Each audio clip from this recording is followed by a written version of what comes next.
ഹിമാലയ പർവ്വതത്തിന്റെ പിറവിയുമായി ബന്ധപ്പെട്ട ശാസ്ത്രീയ വസ്തുതകൾ നമുക്കൊന്ന് വിശകലനം ചെയ്യാം. ഹിമാലയത്തിന്റെ പിറവി.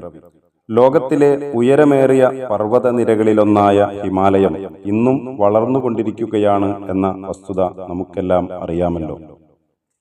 ഗ്രഹത്തിലെ ഏറ്റവും പ്രായം കുറഞ്ഞ പർവ്വതനിരകളിൽ ഒന്നാണ് ഹിമാലയൻ പർവ്വതനിരകൾ. അതിൽ ഭൂരിഭാഗവും ഉയർന്ന അവശിഷ്ടവും രൂപാന്തരവുമായ പാറകൾ അടങ്ങിയിരിക്കുന്നു.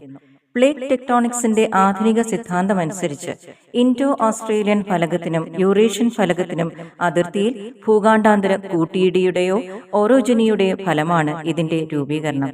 മ്യാൻമറിലെ ആരോഗൻ യോമ ഉയർന്ന പ്രദേശങ്ങളും ബംഗാൾ ഉൾക്കടലിലെ ആൻഡമാൻ നിക്കോബാർ ദ്വീപുകളും ഈ കൂട്ടിയുടെ ഫലമായി രൂപപ്പെട്ടു. ഭൗമശിലാപാളികളുടെ ചലനമാണ് ഹിമാലയത്തിന്റെ രൂപീകരണത്തിന് കാരണമായിട്ടുള്ളത്. വൻകരയും സമുദ്രഭാഗവും ചേർന്ന ശിലാപാളി